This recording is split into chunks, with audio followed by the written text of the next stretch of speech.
All right, today we are going over Mark 11, 1 to 10, Mark 11, 11, Luke 19, 28 to 36. Remember, we got Matthew, Mark, Luke, John. These are all going to be different days. This is the month of the Aviv. We'll eventually put dates in here. We've already gone through Matthew 21, 1 through 17. 21:18 says, now in the morning. So this is definitely another day. This is the fig tree by the leaves. 21:20 says that it's the next day, and we see it's dried up by the roots because Peter remarks on it, dried up by the roots, which aligns with Mark. Peter remarking that it's dried up by the roots. Verse 11:20 is something along the lines of now in the morning. And this last verse here is gonna 19 ends with, and they went out to Bethany and lodged. But verse 12 is also I'm just saying we already went over this, showing that this is a lock, this is a lock, this is a lock, and this is a lock, and this is by what authority, this is by what authority, and this is going to be by what authority. But for today, we're going up. Because if you open up your KJV and read, you're going to go down like this. Okay, now excuse me, we're actually going down. This is the end of. We're not going to go over this part yet. We're not going to go over this part yet, and we're not going to go over this part. Okay, we're going like this down here, and we're going to go across and up and come down, because all three of these are going to align on what authority, and that is a definite. That's what they don't align on the donkey rides. There's a donkey ride here, a donkey ride here, and a donkey ride here in John somewhere here. So we've already done this. This is a lock. Now I'm going to show you. So since we're going today, we're going to be going over Mark 11, 1 to 10, Mark 11, 11, and Luke 19, 28 to 36. Why is there a gap here? This, you're going to, once we go over this, you may want to move this down. It almost looks like it should come down, but you'll see that doesn't make sense if he overturns the tables here. This just says that he had a day trip. He looked around upon all things at Jerusalem. But then it says something funny. It says, and when eventide was come, he went out to Bethany with the 12. So it's like anything after that is going to be the next day. Anything after that is going to be the next day. Well, this says now in the morning. Or excuse me, I think it says now on the next day. And it's like, wow, that should really be, I mean, technically there should be a gap here. You know, you can experiment. You can try to move this down and say, okay, that's like the next day. But if we know that the next day starts after sundown, and it's like, Mark 11, let's just go over this. The wording is so funky. Yeah, let's go over it. Right, so Mark 11, 11. And Jesus, well, maybe we should back up a bit just to get a little context. Mark 11, 9, and they that went before and they that followed cried, saying, Hosanna, blessed is he that cometh in the name of the Lord. Blessed be the kingdom of our father David that cometh in the name of the Lord. Hosanna in the highest. And then verse 11. Let me get it on here on the thing here. And Jesus entered into Jerusalem and into the temple, and when he had looked round about upon all things, and now the eventide was come, he went out unto Bethany with the 12. So it sounds like anything after that is going to be the next day. But it says, and on the morrow. So that's why I'm trying to put a gap here. That's why that's right here. And when eventide had come, he went out to Bethany with the 12. And then verse 12, and on the morrow, when they were come from Bethany, he was hungry, and we get the fig tree. But so you may want to move that down, but it's not going to align with that guy. So anyway, that's 11:11. Let's take a quick peeky weeky at Mark 11, 1 to 10, because if you read Mark 11, 1 to 10, you have read Luke 19, 28 to 36. These are the exact same words. That's why we know that's definitely on the exact same day. But let's go ahead and read Mark 11, 1 to 10, and check out the identicality, the identicalness of it. Anyway, hang on a second here. Oh yeah, I got actually a little correction here. And so this is Mark 11. And when they came nigh to Jerusalem, unto Bethphage and Bethany, at the Mount of Olives, he sendeth forth two of his disciples. This is great. Remember, Matthew was, and this is great.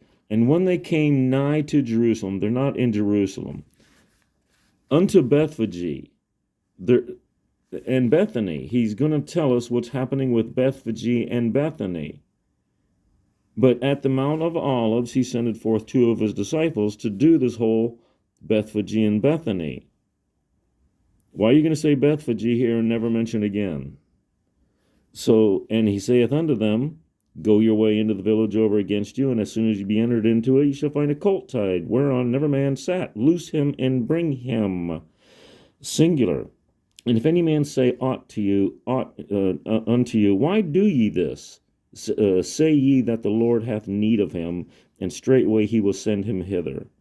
And they went their way, and found the colt tied by the door without, in a place where two ways met, and they loose him. And certain of them that stood there said unto them, what do ye, loosing the colt?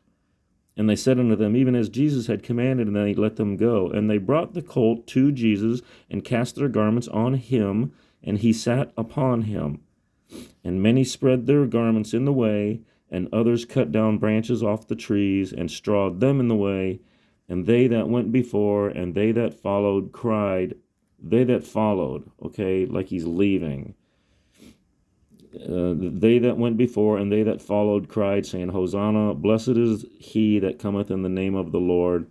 Blessed be the kingdom of our father David that cometh in the name of the Lord. Hosanna in the highest. So this is like double to me. They're indicating that there's going to be a change coming up. And then there is. And Jesus entered into Jerusalem and into the temple. So if you think I'm telling you this 11, 1 to 10 is his triumphal entry into Bethphage. He has to do a daughters of Zion, daughters of Jerusalem. That would be sister cities, daughter cities, Bethany and Bethphage. And when Jesus came nigh to, and when they came nigh unto, and when they came nigh to Jerusalem, unto Bethphage and Bethany, at the Mount of Olives, he sendeth forth two of his disciples, and saith. See, even these guys are going to try and tie it in with. No, this is a different day. They didn't even put Luke. Luke is like word for word all these 10 verses, and they didn't even put Luke here as a reference. But no, they're trying to tie in Matthew and John's donkey ride with this, when in fact it's a completely different day. This is one donkey whereon never man sat. That's because this is the Sabbath. You can't, if no man sat on it, it's not required to rest. And it's a colt. Those things are teeny weeny.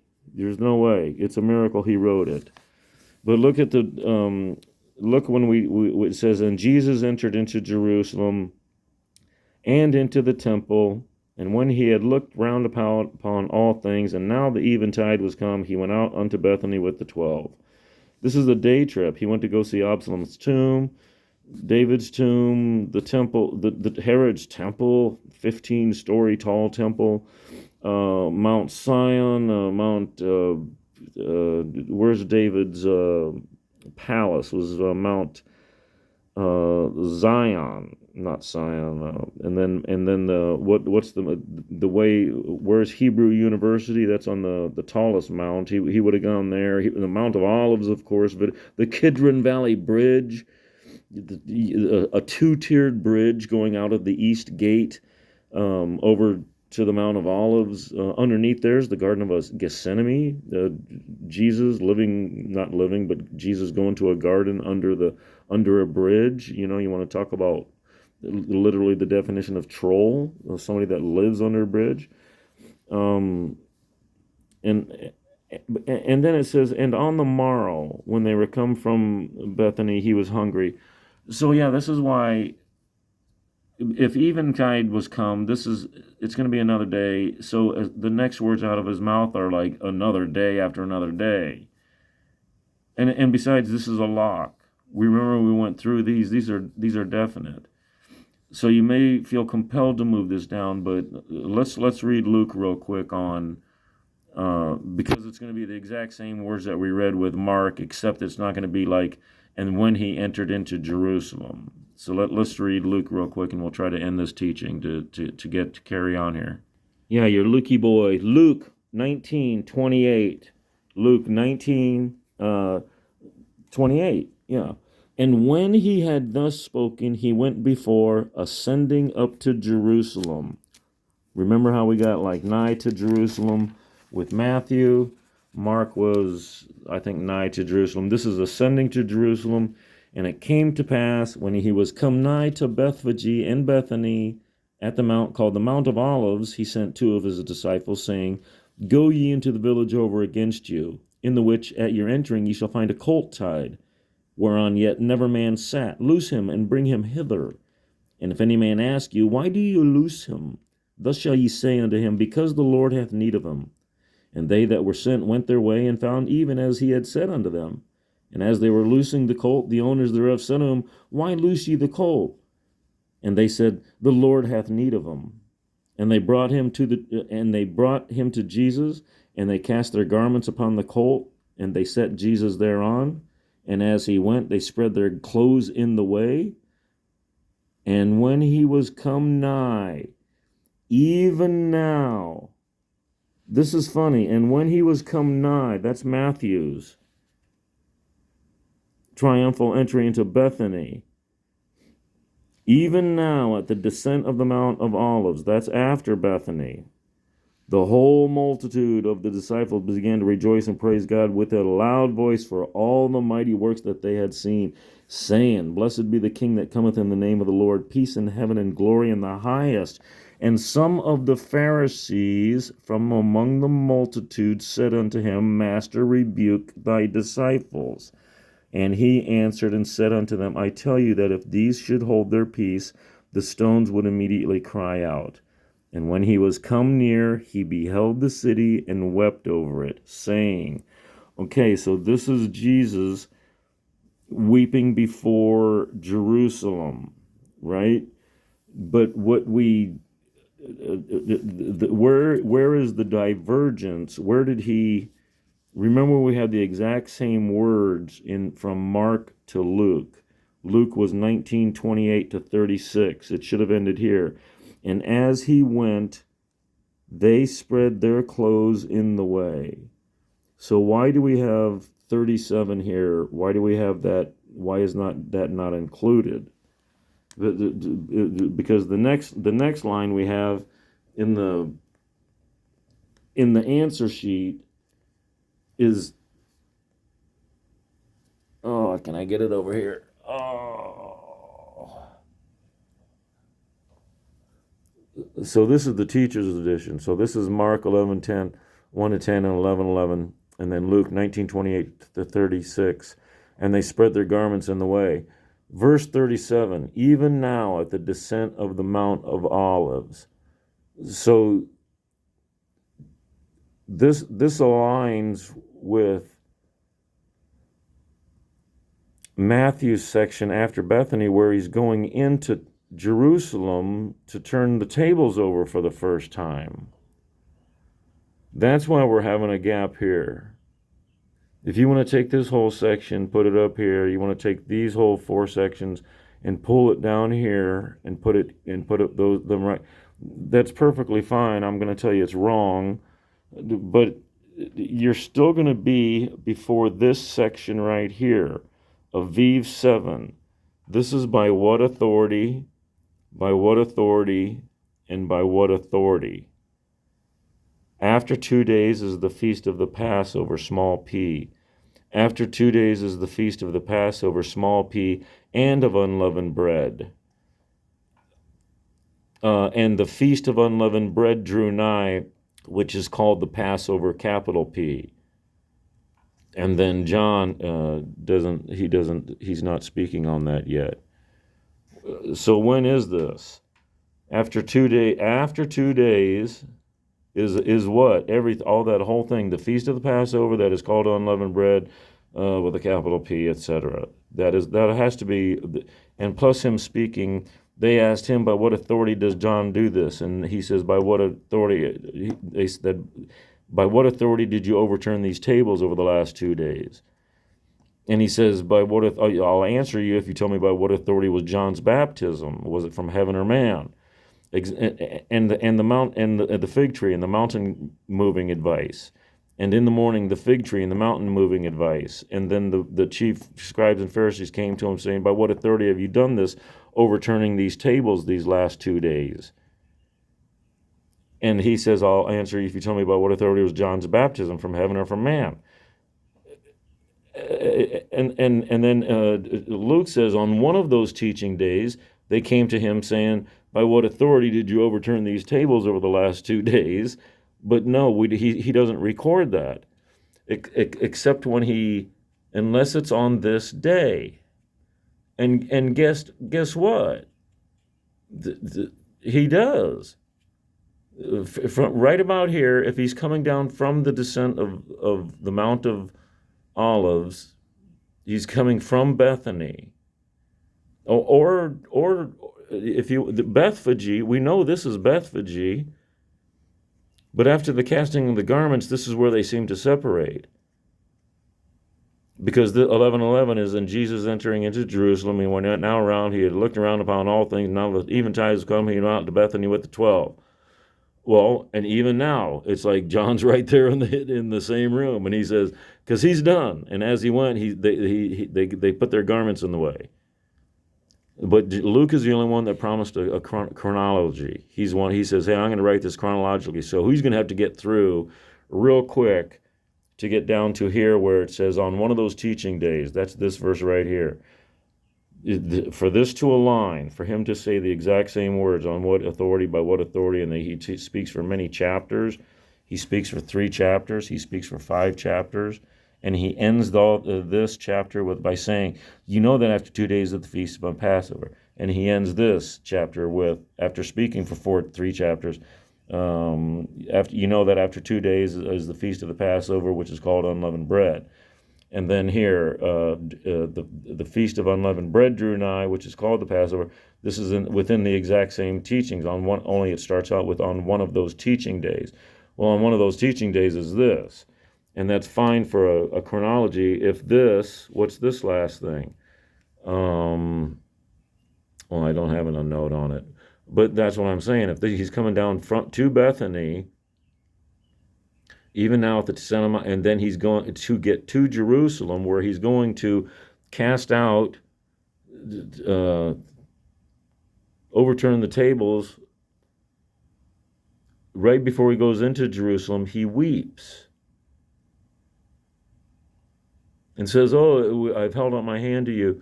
Okay, if he weeps, that aligns with up here, entering in, it says, all the people were moved, saying, who is this? That's here. I got it. That kind of goes up there. All of Jerusalem was moved. Why? Because of the triumphal entry right here? Well, maybe, but I just showed you that's probably Bethany. And he very well could have gotten the donkey, but he weeps before the city on the same day as Luke. It only makes sense they were moved by his weeping. And they said, "Who is this?" They were moved by it and said, "Who is it?" And this is Jesus, the prophet of Nazareth of Galilee. So if that he weeps over there, and then he cast out this, and this aligns. Luke 19, 45 and 46, where he cast it out, aligns with where he said a den of thieves. And he said a den of thieves. Remember down here, he taught a den of thieves. He taught. But this was all a lock because of Peter's remarks and the fig tree. This was all a lock. So why can't this be, like the exact same thing?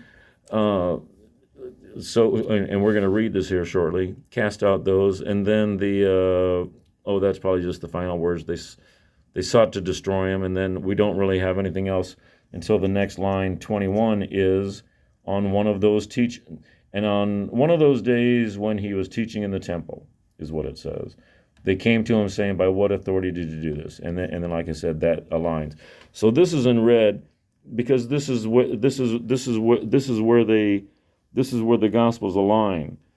If you do like I did, copy, paste, print, put out in full scroll form with all the verses. We're not moving verses up and down, but we're going to put a gap where there's an appropriate gap.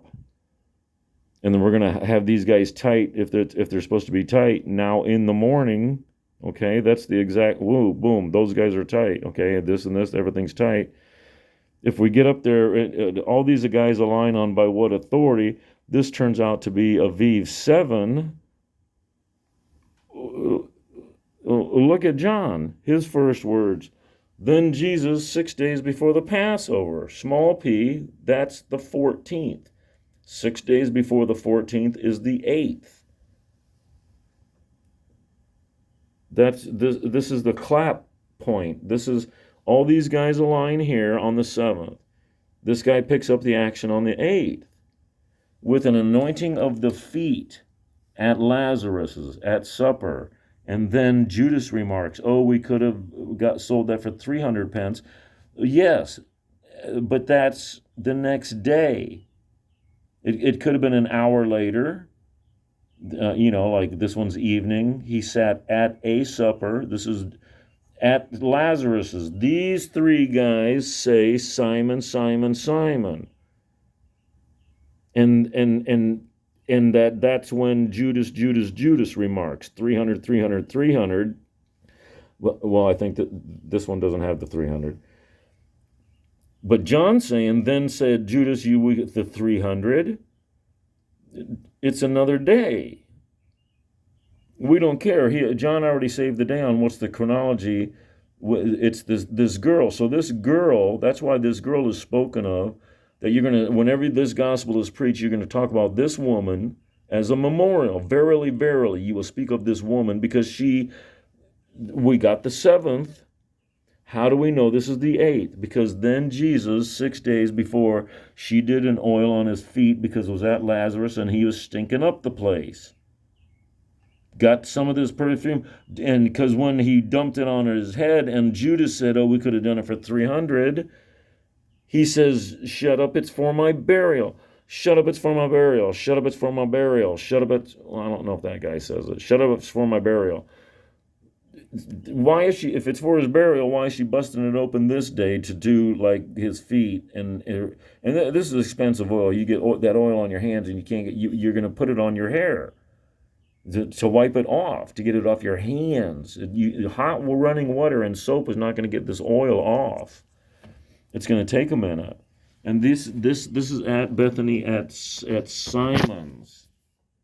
This is at Bethany at Simon's, where Judas remarks. So that's all I'm saying is that we're putting down this, we're making our own chart where you guys can answer your own questions on why is this here and why is that there. The month of the Aviv, these are different dates. Matthew, Mark, Luke, John. We started reading. On this day, we came back around and up. This is a day trip into Jerusalem. These guys match word for word. I'm going to, we already read it. But when's the next thing that we have down here? We have Luke 19:37 to 44. It takes up that. We already showed you the answer sheet. 48. 37 to 48 is down here. Let's just go ahead and read it. Luke 19. Okay, Luke 19:28 to 36. We already read, and they spread their garments in the way. Luke 19 to 36. Okay, we're going to start at 37 and we're going to go to the end. It's only this little bit. Where'd it go? Yeah, we're down here. It's only this little bit. 36, and as they went their way, they spread their clothes in the way. I'm saying this is a different day. And when he was come nigh, that's so cool that it matches with like Matthew saying he was nigh to Jerusalem. Even now, at the descent of the Mount of Olives, the whole multitude of the disciples began to rejoice and praise God with a loud voice for all the mighty works that they had seen, saying, Blessed be the King that cometh in the name of the Lord, peace in heaven and glory in the highest. And some of the Pharisees from among the multitude said unto him, Master, rebuke thy disciples. And he answered and said unto them, I tell you that if these should hold their peace, the stones would immediately cry out. The stones, what stones? The stones of witness, the stones that you carved out and put in front of the entrance of Jerusalem so that all the nations could come and see the law written in plaster. And say, oh, what a great nation this is. They are so nigh to God. That exact same law, all of the Torah written into the gates of Jerusalem, it has a promised prophet in Deuteronomy 18. Here is this promised prophet. And he answered, and and those stones bore witness in Deuteronomy 32 of the promised rock, capital R, but the Pharisees are doing the rock, small r. So for this prophecy must be saying, Blessed be the King that cometh in the name of the Lord, peace in heaven and glory in the highest, quoting Psalm 118, additionally Zechariah 9:9. Coming in, this will be the very first. This is his Bethphage triumphal entry. Back here is his Bethphage triumphal entry up to verse 36. And as he went, they spread their clothes in the way. Now, he could be riding this donkey. It's a colt, God help it. But anyway, he's going into Jerusalem now. From verses 37 through to the end. And when he was come nigh, even on the Mount of Olives, and this is where Matthew remarks on all the people were moved. Okay, so and when he came, he beheld the city, and he wept over the city. And when he was come near, he beheld the city and wept over it. He could very well be on the Kidron Valley Bridge at this point. If thou hadst known, even thou, at least in this thy day, the things which belong unto thy peace, but now they are hid from thine eyes. This is like Deuteronomy got written all over it. For the days shall come upon thee, that thine enemies shall cast a trench about thee, and compass thee round, and keep thee on every side, and shall lay thee even with the ground, and thy children within thee, and they shall leave in thee one stone upon another, because thou knewest not the time of thy visitation. And he went into the temple, and began to cast out them that sold therein, and them that bought, saying, not teaching, but saying unto them, It is written, My house is the house of prayer, but ye have made it a den of thieves. And he taught daily in the temple. But so it kind of goes off into a vagueness here, because it's so quick on the chronology. And he taught daily in the temple, but the chief priests and the scribes and the chief of the people sought to destroy him, and could not find what they might do, for all the people. Whoops, where are we at here? They might find what they would do, for all the people were very attentive to hear him. And it came to pass that on one of those days, as he taught the people in the temple, this is where 20 starts. And it came to pass that on one of those days, as he taught the people in the temple and preached the gospel, the chief priests and the scribes came unto him with the elders and spake unto him, saying, Tell us, by what authority doest thou these things? This chapter 20 of Mark, this is what we're saying, is going to be,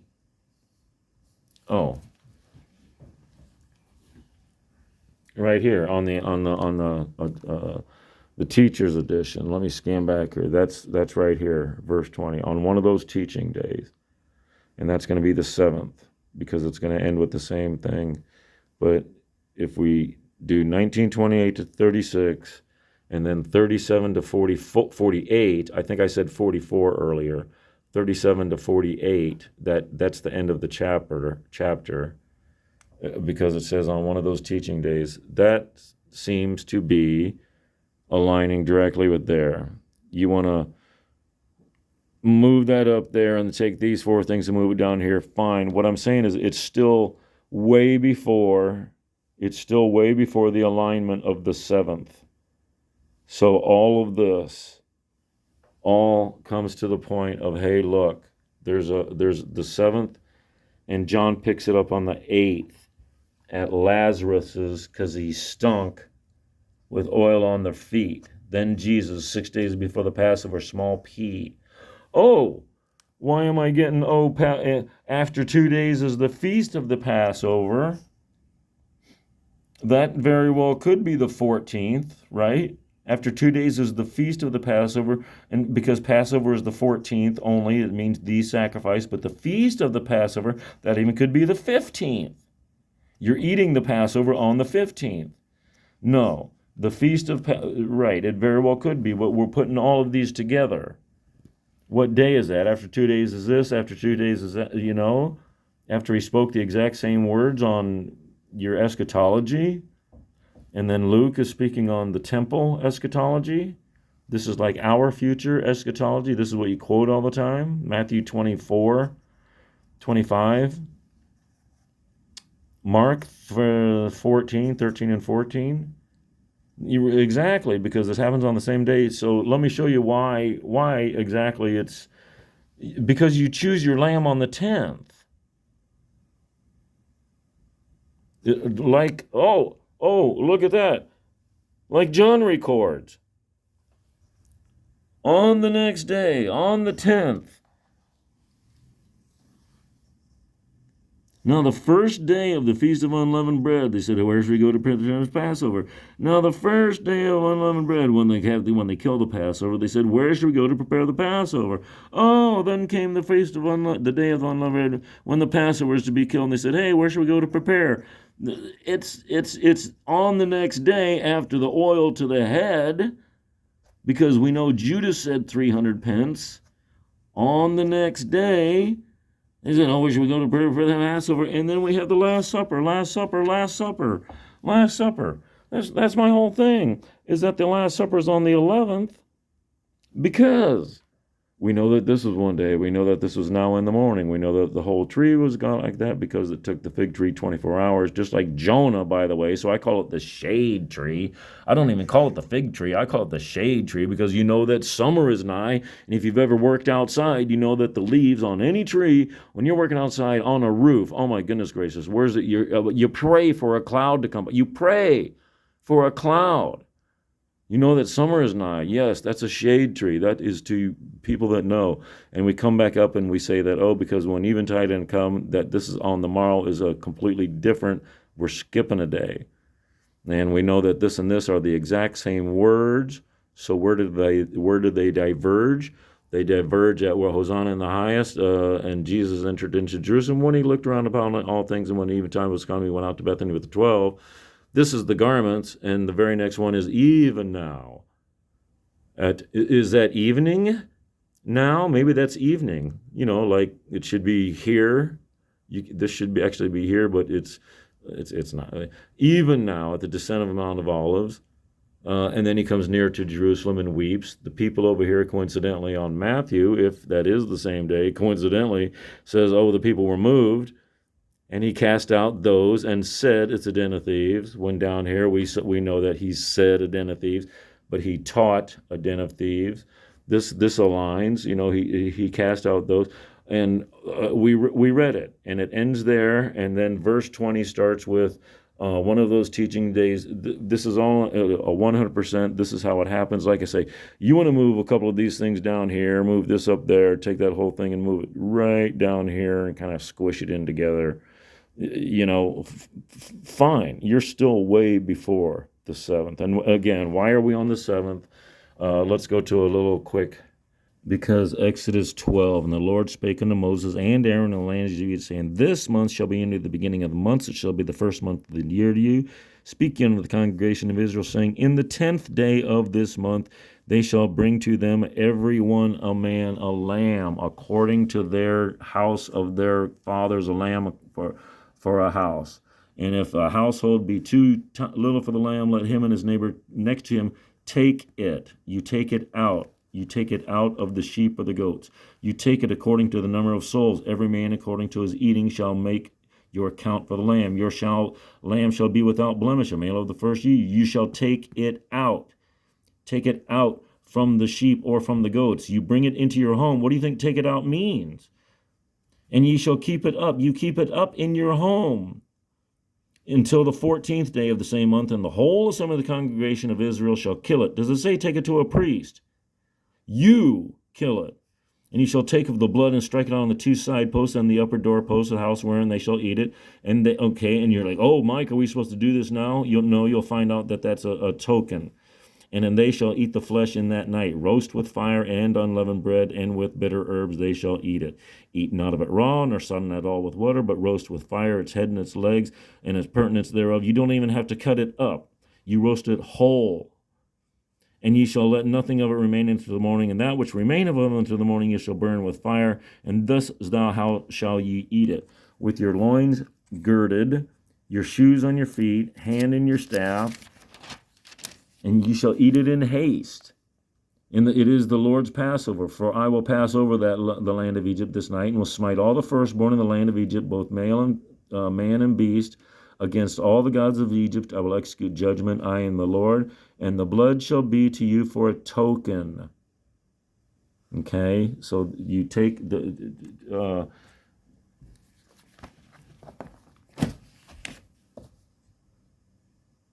Feast of Unleavened Bread begins on the 10th. Way down here. This is 2 days, 2 days, 2 days. By what authority? This is the 7th.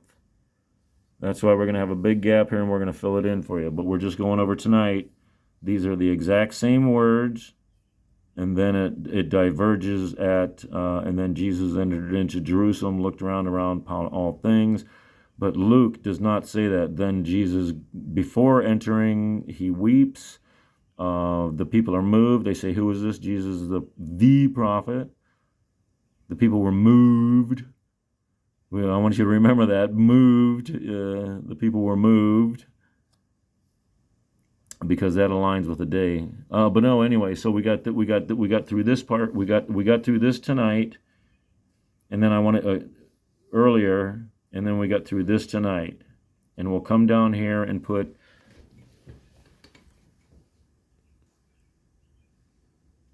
1937 to 48.